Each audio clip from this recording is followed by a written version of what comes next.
हिंदुस्तान की हाइपरसोनिक हुंकार।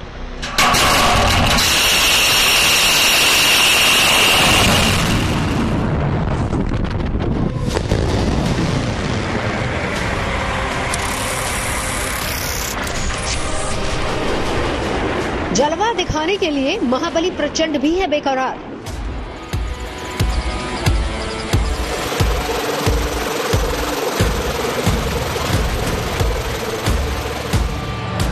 पिनाका की बेहिसाब पावर को देखकर हैरत में है दुनिया।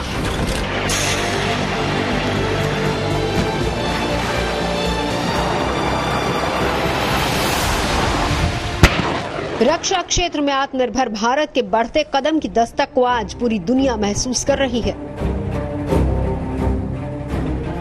तभी तो हथियार आयात करने वाला देश आज दुनिया को हथियार सप्लाई करने वाले देशों में शामिल हो गया है। तेजी से नया मुकाम हासिल कर रहा है भारत।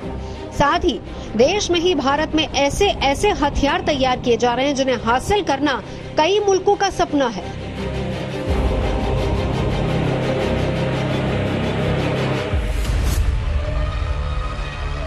डीआरडीओ ने अपनी पहली हाइपरसोनिक मिसाइल का सफल परीक्षण कर लिया। 16 नवंबर 2024 की रात को ओडिशा के एपीजे अब्दुल कलाम तट से ग्लाइडेड व्हीकल के जरिए इसको लॉन्च किया गया और उसके बाद डीआरडीओ ने इसकी सफलता के लिए बताया भी है, कहा है कि यह परीक्षण पूरी तरह से सफल रहा है।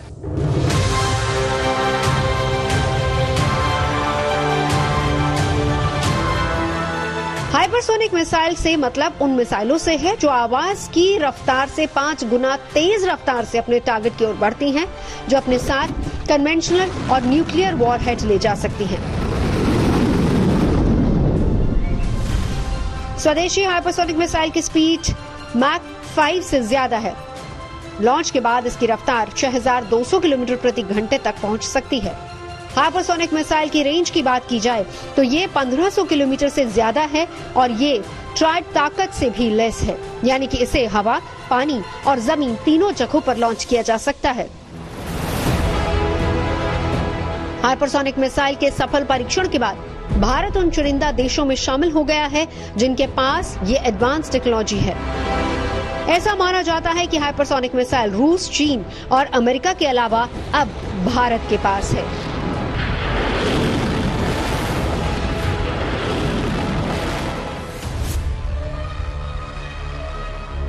जब ये लॉन्च किया गया तो इसकी जो स्पीड इसने हासिल की वो 6 मैक थी। कहने का मतलब कि जो मिसाइल की रफ्तार थी वो साउंड की रफ्तार से 6 गुना ज्यादा थी और 1500 किलोमीटर पे इसको लॉन्च किया गया। तो ये अपने आप में बहुत बड़ी उपलब्धि है और हिंदुस्तान अब विश्व के उन 4 देशों में शामिल हो गया है जिन्होंने स्वदेशी तरह से इस टेक्निक को डेवलप किया है। ये देश हैं अमेरिका, चाइना, रशिया और हिंदुस्तान। और जहां तक वैश्विक स्तर पे इसका असर पड़ने की बात है, देखिए भारत ने हमेशा से इस तरीके के जो मिसाइल है उसका शांतिपूर्ण तरीके से इस्तेमाल करने की बात कही है, एक बैलेंस ऑफ पावर को बना के रखने की बात कही है। तो जहां तक एशिया का सवाल है, हिंदुस्तान और चाइना 2 सुपर पावर है एशिया के, लिहाजा इसका टेस्ट बहुत जरूरी था। हाइपरसोनिक मिसाइलों की सबसे खास बात यह है कि तेज स्पीड, लो ट्रेजेक्ट्री यानी कम ऊंचाई पर उड़ान, जिसकी वजह से इन्हें दुनिया के किसी भी रडार से पकड़ पाना लगभग नामुमकिन है। जानकारों का मानना है कि हाइपरसोनिक वेपन की रफ्तार ही उसकी ताकत है।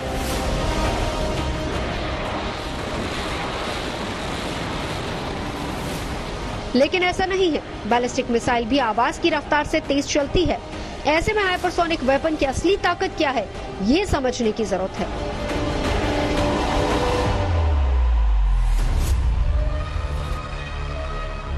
हाइपरसोनिक मिसाइल को एक व्हीकल अंतरिक्ष की तरफ ले जाता है, जहां से मिसाइल तेजी से अपने टारगेट की तरफ बढ़ती है। ये ग्लाइड भी करती है ताकि अपना रास्ता भी बदल सके। इसका सबसे ज्यादा फायदा ये है कि कोई भी एंटी मिसाइल सिस्टम इसे ट्रैक नहीं कर सकता और न ही इसे ध्वस्त कर सकता है।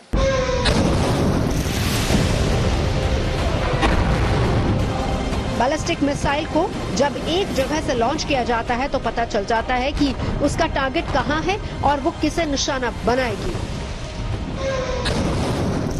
ऐसे में इन मिसाइलों को ट्रैक करना आसान होता है। इसके साथ ही लॉन्चिंग के साथ ही बैलिस्टिक मिसाइलों की दिशा में बदलाव नहीं किया जा सकता। वहीं लॉन्चिंग के साथ हाइपरसोनिक मिसाइलों की दिशा में परिवर्तन किया जा सकता है।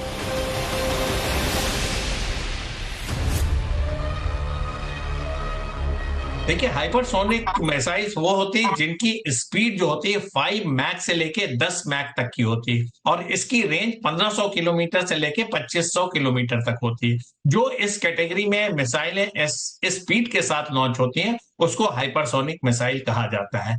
देखिए, इसकी जो विशेषता होती है, ये इतनी स्पीड से जाता है कि इसको कोई रडार या कोई एयर डिफेंस सिस्टम डिटेक्ट नहीं करता है और इसके कई वर्जन होते हैं। क्रूज मिसाइल भी होती है, नॉर्मल बैलिस्टिक मिसाइल भी होती है, लिहाजा ये टारगेट पे पहुंच के अपना अंजाम देते हैं।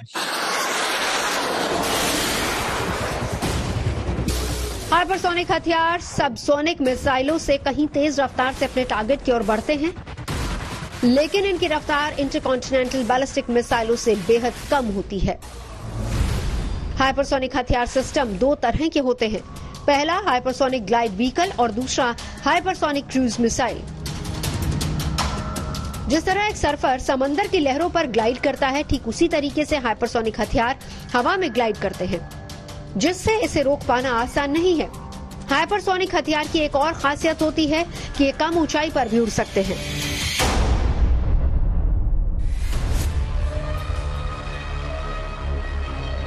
मौजूदा दौर में तमाम देशों का फोकस है ग्लाइड व्हीकल्स पर। दरअसल ग्लाइड व्हीकल के आगे एक छोटी मिसाइल लगाई जाती है, जिससे मिसाइल लॉन्चर के जरिए छोड़ा जाता है और उसके बाद ये व्हीकल से अलग हो जाती है, जिसके बाद व्हीकल आसानी से अपने टारगेट को ट्रैक करते हुए उसे तबाह कर सकता है।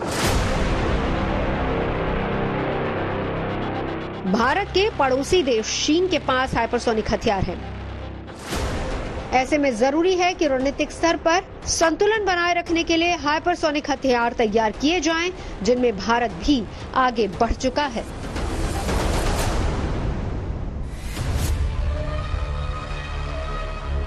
भारत आज मिसाइल के क्षेत्र में अपनी मिसाइलों को अत्याधुनिक कर रहा है। ब्रह्मोस मिसाइल में हाइपरसोनिक मिसाइल की ताकत दी जा रही है और इसे भारत और रूस दोनों मिलकर बना रहे हैं। इसके साथ ही साथ इस मिसाइल में रूस की जिरकॉन मिसाइल की ताकत को भी ऐड ऑन किया जा रहा है। भारत और रूस ब्रह्मोस मिसाइल के जिस हाइपरसोनिक वर्जन पर काम कर रहे हैं उसे ब्रह्मोस 2 का नाम दिया गया है। माना जा रहा है कि जिरकॉन जैसी ताकत से लैस होगी ब्रह्मोस। ब्रह्मोस 2 हाइपरसोनिक मिसाइल में स्क्रैमजेन इंजन लगाया जाएगा, जो इसे जबरदस्त रफ्तार और ग्लाइड करने की क्षमता प्रदान करेगा। ब्रह्मोस 2 मिसाइल की रेंज 600 किलोमीटर होगी, जिसे बढ़ाकर 1000 किलोमीटर किया जा सकता है। यानी नए ब्रह्मोस के टारगेट पर समूचा पाकिस्तान होगा। BrahMos 2 hypersonic missile anti ship land attack सतह से सतह पर मार करने वाली हाइपरसोनिक क्रूज मिसाइल होगी। इसे युद्धपोत, पनडुब्बी, फाइटर जेट या जमीन पर मौजूद मोबाइल लॉन्चर से दागा जा सकेगा।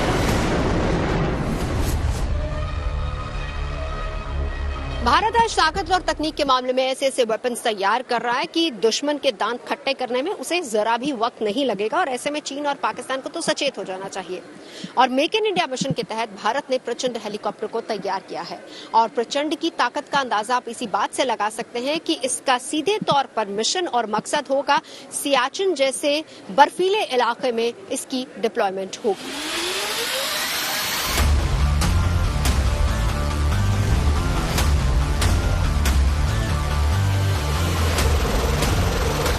स्वदेशी हेलीकॉप्टर प्रचंड का ऊंचाई वाले इलाके में सफलतापूर्वक फायरिंग परीक्षण कर दुनिया को ये बता दिया गया कि मेक इन इंडिया वेपन की ताकत क्या है और ये किसी से कम नहीं है। ये परीक्षण भारत के मेक इन इंडिया अभियान के तहत एक महत्वपूर्ण मील का पत्थर है और ये दिखाता है कि भारत आत्मनिर्भर बनने की दिशा में तेजी से आगे बढ़ रहा है।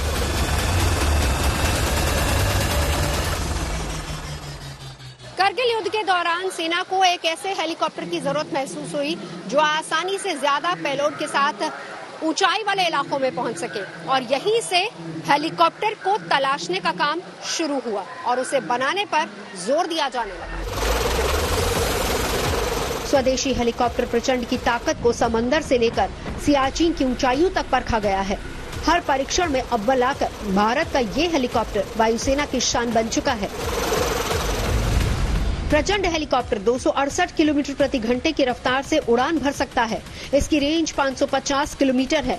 इसकी सर्विस सीलिंग रेंज करीब 6.5 किलोमीटर है, यानी 21,325 फीट की ऊंचाई तक जाने की ताकत। प्रचंड हेलीकॉप्टर में हथियार रखने के लिए 4 हार्ड पॉइंट्स है, यानी कि 4 एक जैसे या फिर अलग अलग प्रकार के हथियार ले जाने की क्षमता।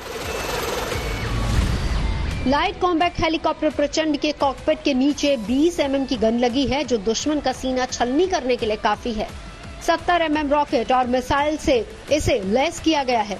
इसमें हवा से हवा में मार करने वाली 4 मिस्ट्राल मिसाइल या फिर 4 Dhruvastra anti tank guided missile लगाई जा सकती हैं, या फिर 4 क्लस्टर बम, अनगाइडेड बम, ग्रेनेड लॉन्चर लगाए जा सकते हैं।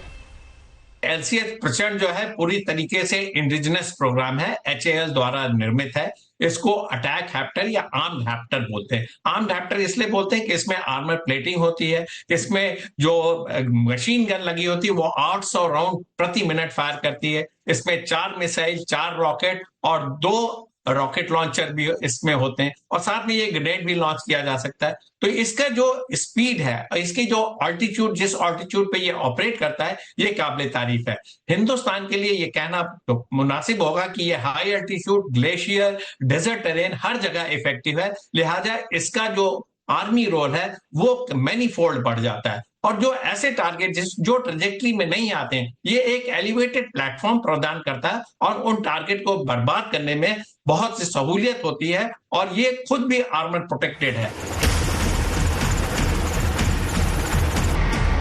भारत के इस multi role light attack helicopter का सामना करना किसी भी दुश्मन के बस की बात नहीं है।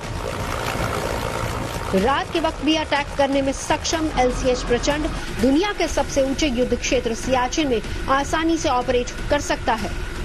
LCH प्रचंड का रोटर यानी कि पंखा काफी बड़ा होता है। ज्यादा बड़ा रोटर होने से आसानी से तेज रफ्तार में ये उड़ान भर सकता है और साथ ही ताकत भी ज्यादा मिलती है। प्रचंड की क्लाइंब रेट यानी कि ऊपर की तरफ जाने की रफ्तार 12 मीटर प्रति सेकंड है। LCH अगर 6500 मीटर की ऊंचाई पर उड़ान भरता है तो वो 700 किलोमीटर दूर मौजूद टारगेट को भांप सकता है। ट्रायल्स के दौरान LCH प्रचंड ने भारत के हर तरह के इलाकों में उड़ान भरने की क्षमता को प्रदर्शित किया, चाहे वो रेगिस्तान हो, घना जंगल वाला इलाका हो, या फिर 13,000 से लेकर 16,000 फीट की ऊंचाई पर हिमालयी पहाड़ियों का इलाका। हर हालात में प्रचंड ने अपनी प्रचंड ताकत का नमूना पेश किया है।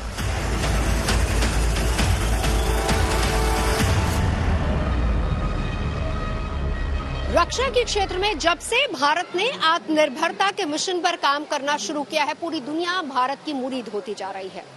भारत अपने यहाँ मेक इन इंडिया के तहत ऐसे ऐसे हथियारों को विकसित कर रहा है जिसे आज दुनिया में डिमांड बहुत ज्यादा बढ़ गई है, जैसे कि Pinaka multi barrel rocket launcher system, जिसको हाल ही फिलहाल में बहुत ज्यादा पसंद किया जा रहा है। क्यों? क्योंकि इसकी ताकत बेजोड़ है और अब तो फ्रांस भी इसका मुरीद हो गया है। इतना ही नहीं, कई देश पिनाका को पाना चाहते हैं।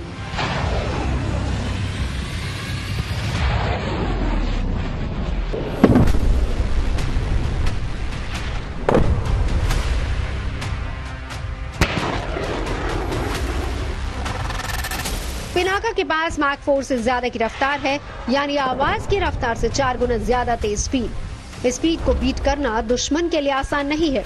अब जरा सोचिए कि दुश्मन अगर 70 किलोमीटर दूर हो और उसे नेस्तनाबूद करना हो तो पिनाका को 1 मिनट से भी कम वक्त लगेगा। इसे कुछ ऐसे भी समझा जा सकता है। पिनाका में इस्तेमाल किए जाने वाले रॉकेट की रफ्तार 5,757 किलोमीटर प्रति घंटा है, यानी मैक 4 की रफ्तार से ज्यादा। अब दुश्मन अगर 70 किलोमीटर दूर है तो उसे टारगेट करने में महज 44 सेकंड का वक्त लगेगा। अब 44 सेकंड में क्या होगा ये भी जानना जरूरी है। इस 44 सेकंड में दुश्मन को पिनाका के प्रहार से बचने का वक्त नहीं मिलेगा।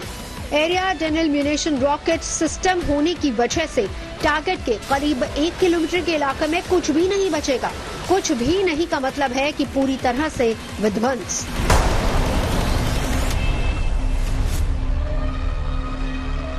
देखिए, कोई भी रॉकेट सिस्टम अगर इस स्पीड के साथ लॉन्च किया जाएगा, जिसका 4.7 मैक यानी कि ध्वनि की जो रफ्तार उससे 4.7 गुना तेजी से ये रॉकेट जाता है हवा में, तो लिहाजा जो डिस्टेंस है वो कम टाइम में तय कर लेगा। इसका डिटेक्शन मुश्किल होगा क्योंकि ये बहुत हाई स्ट्रेटा ऑफ एटमॉस्फेयर में नहीं जाता है और इतनी स्पीड से जाता है, तो इसको हवा में बर्बाद करना मुश्किल होता है। और जो इसका एरिया कवरेज होता है वो बहुत ज्यादा होता है, 750 मीटर बाई 500 मीटर। अगर इस इलाके में दुश्मन का कोई भी टारगेट होगा तो उसको बर्बाद कर देता है। तो इसका डिटेक्शन मुश्किल है। इसका जो ट्रेल बनता है इतनी स्पीड से जाता है, जब तक आप समझे तब तक ये अपना काम कर देता है। लिहाजा ये जो है ग्राउंड फोर्सेस के लिए, टैक्टिकल बैटल के लिए एक बहुत ही कारगर हथियार है। दुश्मनों पर मौत बरसाने वाले हिंदुस्तान के इस महाविध्वंसक हथियार को पाने के लिए अब फ्रांस जैसा देश भी बेकरार नजर आ रहा है।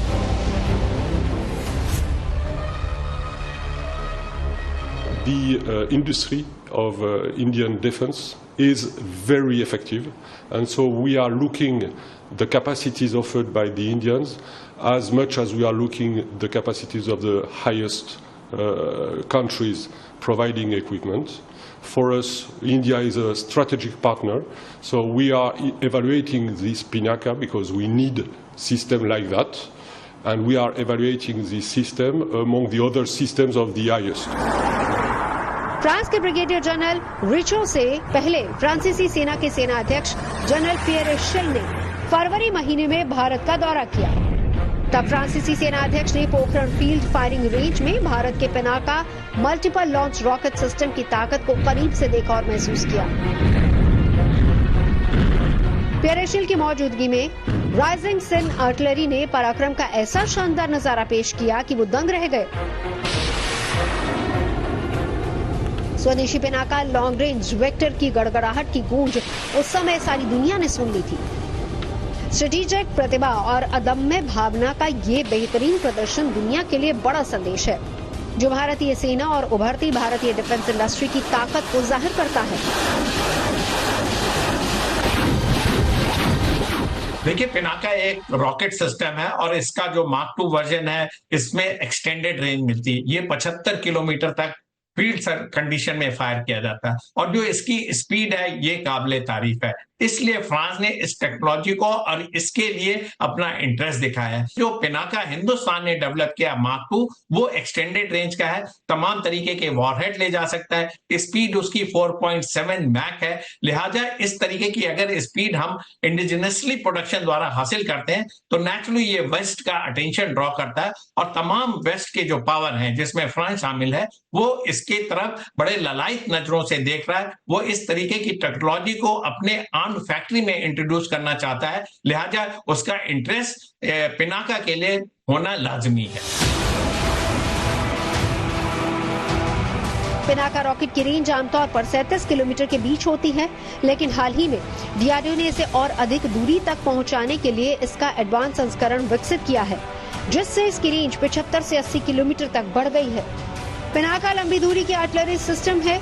इसे नजदीक से युद्ध होने से पहले दुश्मन को टारगेट करने के लिए यूज किया जा सकता है।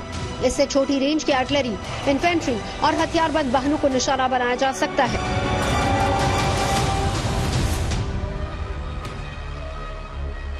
वैसे आपको ये बता दें कि वही पिनाका है जिसने 1999 में करगिल युद्ध के दौरान दुश्मन की सेना को नेस्तनाबूद कर दिया था। उस वक्त पिनाका 1 था। पिनाका 1 की ताकत इतनी ज्यादा थी कि दुश्मन की पैदल सेना को उसने तबाह किया और उसके बंकरों को नेस्तनाबूद कर दिया। पिनाका सिस्टम पूरी तरह से देश में बनाया गया है। इस सिस्टम की खासियत यह है कि ये सिर्फ 44 सेकंड में 12 रॉकेट दाग सकता है, यानी हर 4 सेकंड में एक रॉकेट फायर। स्वदेशी हथियार पिनाका हिंदुस्तान के रक्षा कवच का वो अचूक रॉकेट लॉन्चर सिस्टम है जो बॉर्डर पार किए बगैर दुश्मन को तबाह करने की ताकत रखता है। अब उसकी Pinaka multi barrel rocket system को और ताकतवर बनाने की तैयारी हो रही है।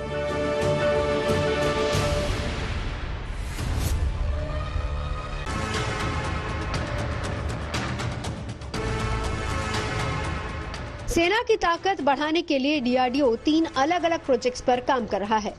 इसमें 2 project Pinaka rocket launcher system से जुड़े हैं। रक्षा मंत्रालय ने डीआरडीओ के जिन प्रोजेक्ट्स को मंजूरी दी है उनमें पहला है Pinaka MK1 area denial munition rocket system, दूसरा है Pinaka MK2 guided extended range rocket munition और तीसरा है infantry combat vehicle command. Pinaka MK1 और पिनाका MK2 वर्षों से हिंदुस्तान की सेना के सबसे भरोसेमंद हथियार रहे हैं। इनमें दागे जाने वाले रॉकेट पर क्लस्टर बम, एंटी टैंक बम और बारूदी सुरंग उड़ाने वाले हथियार भी लगाए जा सकते हैं।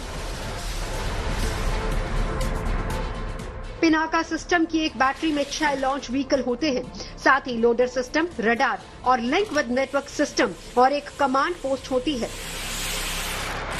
एक बैटरी के जरिए 2 किलोमीटर एरिया को पूरी तरह से ध्वस्त किया जा सकता है।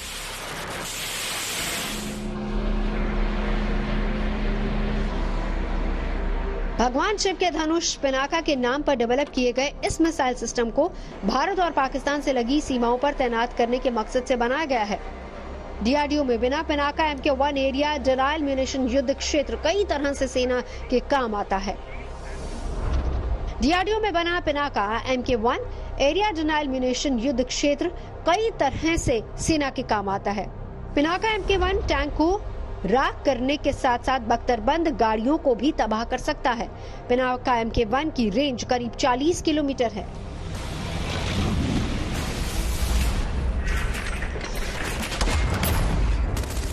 आर्टिलरी गन्स के मुकाबले में रॉकेट्स की एक्यूरेसी कम होती है।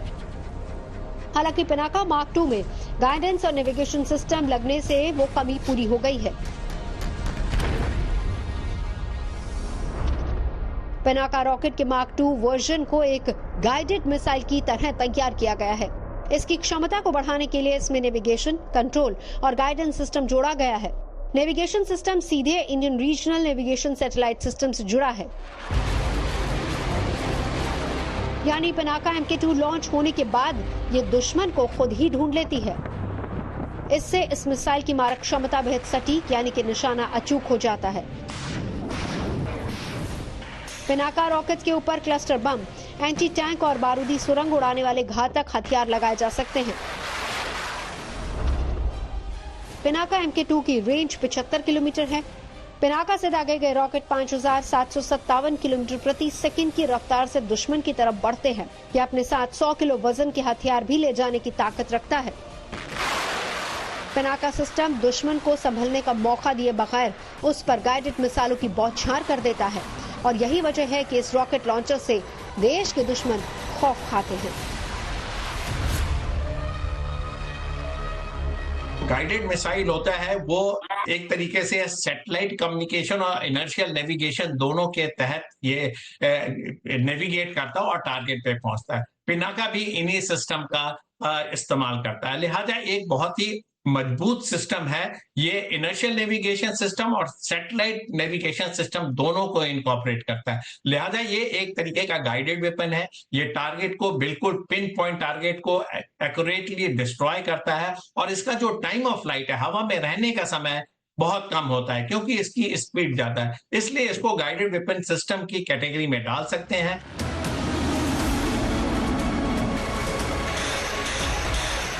Multi barrel rocket launcher system की सबसे बड़ी खासियत यह है कि जितनी तेजी से प्रहार करता है उतनी ही तेजी से अपना लोकेशन भी बदल सकता है, जिससे दुश्मन के रडार पर आने का खतरा कम हो जाता है। इस रणनीति को शूट एंड स्कूट की रणनीति कहा जाता है।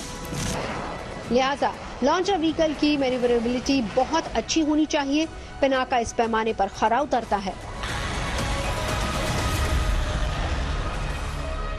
ट्रेडिशनल आर्टिलरी बेसिकली व्हील्स पे तो होती थी, लेकिन उसको टो किया जाता था ट्रक्स के द्वारा या बाकी गाड़ियों के द्वारा।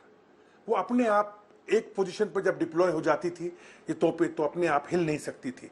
फिर धीरे धीरे करके आर्टिलरी में चेंज आया और इन तोपों को मैन्यूरेबल बना दिया गया, यानी ये अपने आप अपनी जगह से 200 मीटर 400 मीटर तक चल के जा सकती हैं या 1 किलोमीटर तक जा सकती हैं, शिफ्ट कर सकती हैं और फिर दुश्मन पे फायर कर सकती हैं। एक जगह से फायर करके और फिर अपनी पोजीशन पे खुद जब एक गन दूसरी पोजीशन पे हिल जाती है उसको आप शूट एंड स्कूट सिस्टम बोलते हैं, यानी शूट किया और वहां से खिसक लिए। क्योंकि अगर आप एक ही जगह खड़े होकर दुश्मन पे फायर करेंगे तो दुश्मन आपकी पोजीशन को कैच कर लेगा और फिर दुश्मन की आर्टिलरी या एयरफोर्स आपके ऊपर अटैक करेगी। डीआरडीओ पिनाका के दोनों वेरिएंट्स को और घातक बनाने की कोशिशों में जुटा है। देश में हुए तमाम परीक्षणों में पिनाका रॉकेट लॉन्चर अपनी ताकत साबित कर चुका है। पिनाका 214 मिलीमीटर बैरल वाले 12 रॉकेट से लैस है। इसमें से हर एक रॉकेट पर 100 किलोग्राम का वॉरहेड अटैच होता है। साथ ही पिनाका एडवांस नेविगेशन और कंट्रोल सिस्टम से लैस है और इसको रास्ता दिखाने का काम Indian regional navigation satellite system यानी IRNSS के जरिए किया जाता है, जिसे नाविक भी कहते हैं। नाविक से लैस होने के बाद पिनाका की सटीक मारक क्षमता बढ़ जाती है।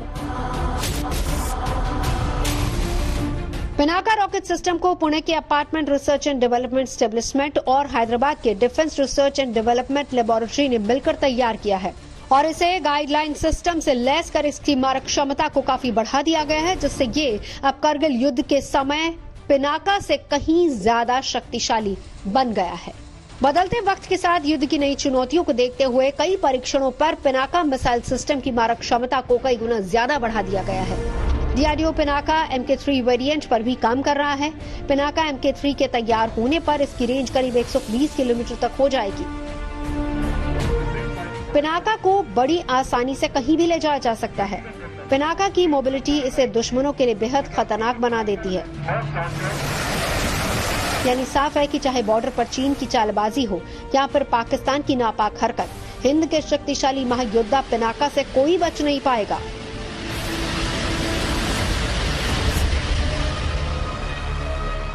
आर्मेनिया ने पिनाका को अपनी सेना में शामिल कर लिया है और आज ये उनकी सेना का हिस्सा है। अब फ्रांस की नजर पिनाका पर है और इससे बड़ी गर्व की बात भारत के लिए नहीं हो सकती है कि हमारी रक्षा क्षेत्र की आज हर जगह तारीफ हो रही है। मेक इन इंडिया की हर जगह तारीफ हो रही है और 85 देश आज अपने रक्षा उत्पादों को लेकर भारत पर डिपेंड हैं।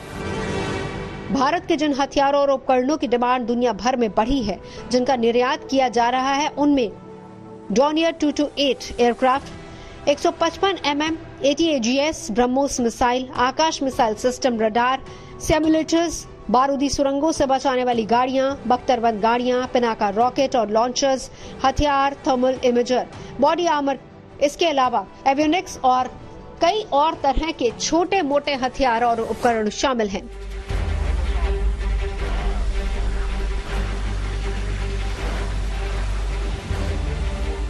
इससे पहले भारत एक बड़े रक्षा उपकरणों और हथियारों के आयातक देश के तौर पर देखा जाता था, लेकिन अब भारत रक्षा क्षेत्र में एक बड़ा निर्यातक देश बनने की दिशा में आगे बढ़ गया है। साल 2016-17 में भारत का डिफेंस एक्सपोर्ट 1521 करोड़ का था, जो कि साल 2017-18 में बढ़कर 4482 करोड़ रुपए हो गया। तो साल 2018-19 में डिफेंस एक्सपोर्ट करीब दोगुना होकर 10,745 करोड़ रुपए तक जा पहुंचा। साल 19 और 20 में ये आंकड़ा 9,115 करोड़ हो गया। कोरोना काल में हल्की गिरावट होने के बावजूद भारत ने साल 2020-21 में 8,434 करोड़ का डिफेंस एक्सपोर्ट किया। साल 2021-22 में डिफेंस एक्सपोर्ट का आंकड़ा बढ़कर 12,815 करोड़ रुपए जा पहुंचा। वित्त वर्ष 2022-23 में भारत ने 15,920 करोड़ रुपए का रक्षा निर्यात कर एक बड़ी उपलब्धि हासिल की और वित्त वर्ष 2023-24 के बीच भारत ने रिकॉर्ड 21,000 करोड़ की रक्षा निर्यात कर एक नया इतिहास रच दिया और भारत यहीं रुकने वाला नहीं है। डिफेंस के फील्ड में ये बदलाव की कहानी एक दिन की तैयारी का नतीजा नहीं है। सरकार ने अगले 5 साल में 35,000 करोड़ के निर्यात की तैयारी की है। भारत के रक्षा निर्यात की इस सफलता की कहानी को अंजाम तक पहुंचाने में करीब 50 भारतीय कंपनियों ने अहम योगदान दिया है, जिससे भारतीय रक्षा उत्पादों की मांग वैश्विक स्तर पर बढ़ी है। आज भारत 85 से ज्यादा देशों को हथियार और रक्षा उपकरण निर्यात कर रहा है। इनमें सबसे ज्यादा 31% हथियार म्यांमार, 19% हथियार Sri Lanka, 12% Mauritius, 6% Nepal, 5.1% Armenia, 4.3% Vietnam, 4.2% Maldives और 2.2% हथियार भारत अफगानिस्तान को निर्यात कर रहा है। दुनिया भारतीय हथियारों की ताकत और तकनीक की मुरीद हो रही है और इसकी सबसे बड़ी वजह है भरोसा, जो चीन के हथियार नहीं दे पा रहे। वहीं लागत के मामले में भी ये अमेरिका और रूस जैसे देशों से कम है।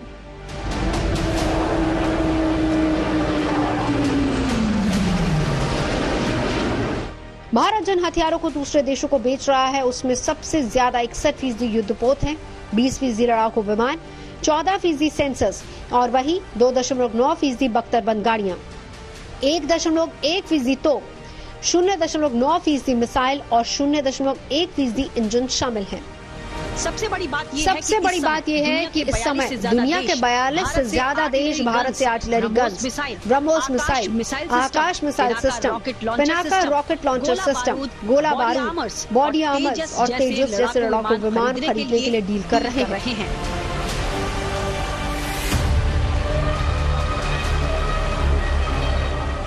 भारत के रक्षा निर्यात की अगर बात की जाए तो इस वक्त 60% हिस्सेदारी है प्राइवेट कंपनियों की, 40% हिस्सेदारी है सरकारी कंपनियों की और इसमें भी भारत एरोनॉटिक्स की हिस्सेदारी 41% तक है। सबसे बड़ी बात यह है कि भारत दुनिया में हथियारों का सबसे बड़ा खरीदार देश होते हुए भी रक्षा के क्षेत्र में खुद को आत्मनिर्भर बना रहा है, जो कि इस बात को आप सिप्री की साल 2023 की रिपोर्ट से भी समझ सकते हैं, क्योंकि आंकड़े इसी ओर इशारा करते हैं। साल 2018 से 2022 के बीच भारत ने दुनिया में सबसे ज्यादा 11% हथियार खरीदे थे, लेकिन इसी के साथ साल 2013 से 17 और 2018 से 22 के बीच भारत ने अपने रक्षा आयात को 11% तक कम कर लिया। और ऐसा इसलिए हुआ क्योंकि भारत अब अपने खुद के हथियार बना रहा है, जिन्हें हमारी सेनाएं भी इस्तेमाल कर रही हैं और हम इन हथियारों को दूसरे देशों को भी बेच रहे हैं। पिछले बजट में 1 लाख करोड़ रुपए का लोन जो है यूथ को देने की बात की गई है, ताकि इसके अंदर भी एक्सपोर्ट का जो है वो हम बढ़ा सकें। तो ये एक बहुत अच्छी सोच है और इंपोर्ट को पहले से कम किया गया है और हर साल या कई बार 2-2 बार एक साल के अंदर एक लिस्ट जारी करती है डिफेंस मिनिस्ट्री के जो छोटी टेक्नोलॉजी या उतनी सोफिस्टिकेटेड चीज़ें नहीं है जो हम इंपोर्ट करते हैं, उन चीज़ों को कम किया जाए और वो देश में ही बनाया जाए। तो प्राइवेट इंडस्ट्री को इन्वॉल्व करके कई चीज़ें जो हैं, जो पार्ट्स जो हम पहले बाहर से बुलाते थे, वो सारे इंपोर्ट जो है उसकी काफ़ी कमी आ गई है। एक्सपोर्ट में बढ़ोतरी बनी है और इंपोर्ट में काफ़ी कम किया गया है। तो ये एक बहुत अच्छी प्लान है। भारत अपने हथियारों को तेजी से अपग्रेड भी कर रहा है ताकि वो नेक्स्ट जनरेशन वेपन की तकनीक और ताकत से लैस हो सके। डिफेंस सेक्टर के लिए डीप टेक टेक्नोलॉजी को मजबूत किया जा रहा है। इसका मकसद हथियारों के लिए देश को आत्मनिर्भर बनाना है। डीप टेक स्टार्टअप के जरिए machine learning, robotics, quantum computing जैसे क्षेत्रों में रिसर्च की जाएगी और फिर इसका इस्तेमाल डिफेंस में किया जाएगा।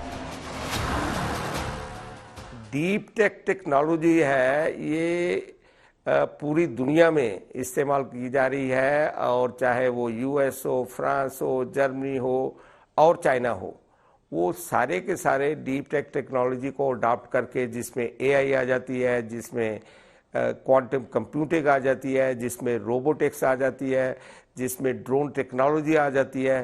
तो ये सारी चीज़ें इस्तेमाल करके अभी वारफेयर ऑफ फ्यूचर जो है वो टेक्नोलॉजी से लड़ा जाएगा।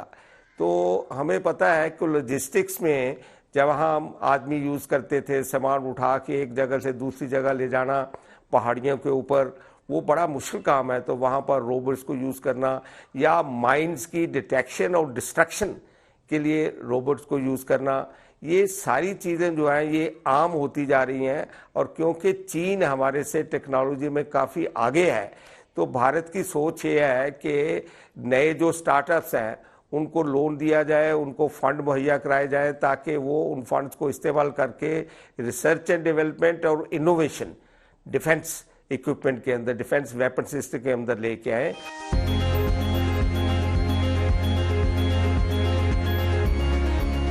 भारत में स्वदेशी हथियारों के निर्माण और डीप टेक टेक्नोलॉजी को मजबूत करने के साथ साथ उन हथियारों को भी अपग्रेड किया जा रहा है जिसे हमने दूसरे देशों से आयात किया। भारत के लिए रक्षा क्षेत्र में आत्मनिर्भर बनना इसलिए भी जरूरी है क्योंकि हमारे पड़ोस में बैठे दुश्मन भी तेजी से अपनी ताकत बढ़ा रहे हैं।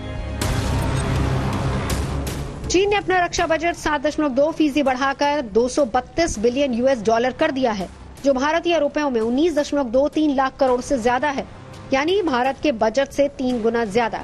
भारत का इस साल का रक्षा बजट 6.21 लाख करोड़ रुपए से ज्यादा है। चीन की अर्थव्यवस्था इस समय धीमी रफ्तार से आगे बढ़ रही है, बावजूद इसके सेना के लिए इतना बजट बढ़ाना ये बताता है कि चीन अपनी तैयारी किस तेजी से कर रहा है। चीन के राष्ट्रपति शी जिनपिंग ने कुछ समय पहले कहा था कि साल 2050 तक वो चीन की सेना को दुनिया की सबसे ताकतवर सेना बना देंगे। इसके लिए वो स्वदेशी तकनीकों पर ज्यादा ध्यान दे रहे हैं। चीन अपने हथियार, विमान, युद्धपोत, मिसाइल, परमाणु हथियार सब कुछ खुद बना रहा है, किसी से खरीद नहीं रहा। ऐसे में भारत ने भी तय कर लिया है कि अब वो रक्षा के क्षेत्र में पश्चिमी या फिर दूसरे देशों पर अपनी निर्भरता को कम करेगा। इसके साथ ही अपनी जरूरतों को पूरा करने के लिए स्वदेश निर्मित हथियारों को बढ़ावा देगा। रण क्षेत्र में मेरे यानी नवजोत रंधावा के साथ अभी के लिए बस इतना ही। देश और दुनिया की अच्छी खबरों के लिए आप देखते रहिए गुड न्यूज टुडे।